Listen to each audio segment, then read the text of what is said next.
आप सभी को जय मसीह की द बाइबल पोर्शन में आपका स्वागत है। हमारा आज का वचन है यहेजकेल की पुस्तक 47वां अध्याय वचन 1 से 12। फिर वह मुझे भवन के द्वार पर लौटा ले गया और भवन की डेवढ़ी के नीचे से एक सोता निकलकर पूर्व की ओर बह रहा था।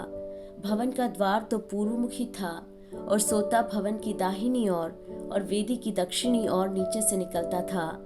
तब वह मुझे उत्तर के फाटक से होकर बाहर ले गया और बाहर से घुमाकर बाहरी अर्थात पूर्वमुखी फाटक के पास पहुंचा दिया और दक्षिणी ओर से जल पसीज कर बह रहा था। जब वह पुरुष हाथ में मापने की डोरी लिए हुए पूर्व की ओर निकला, तब उसने भवन से लेकर 1000 हाथ तक उस सोते को मापा और मुझे जल में से चलाया और जल टखनों तक था। उसने फिर 1000 हाथ मापकर मुझे जल में से चलाया और जल घुटनों तक था।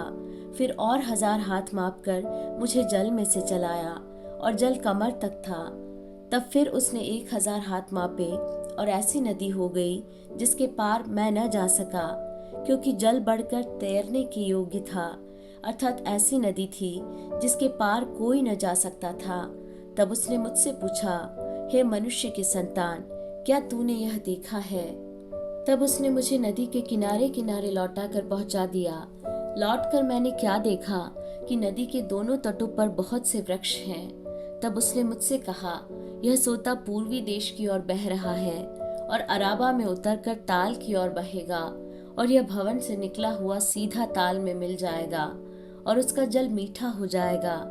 जहाँ जहाँ यह नदी बहे वहाँ वहाँ सब प्रकार के बहुत अंडे देने वाले जीव जंतु जिएंगे और मछलियां भी बहुत हो जाएंगी, क्योंकि इस सोते का जल वहां पहुंचा है और ताल का जल मीठा हो जाएगा। और जहां कहीं यह नदी पहुंचेगी वहां सब जंतु जिएंगे। ताल के तट पर मछुए खड़े रहेंगे और एनगदी से लेकर एनेग्लेम तक वहां जाल फैलाए जाएंगे और उन्हें महासागर की सी भांति भांति की अनगिनत मछलियां मिलेंगी। परंतु ताल के पास जो दलदल और गड्ढे हैं उनका जल मीठा न होगा, वे खारे ही रहेंगे।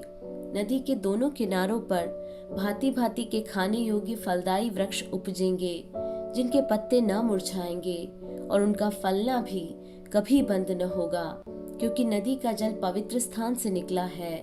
उनमें महीने महीने नए नए फल लगेंगे। उनके फल तो खाने के और पत्ते औषधि के काम आएंगे।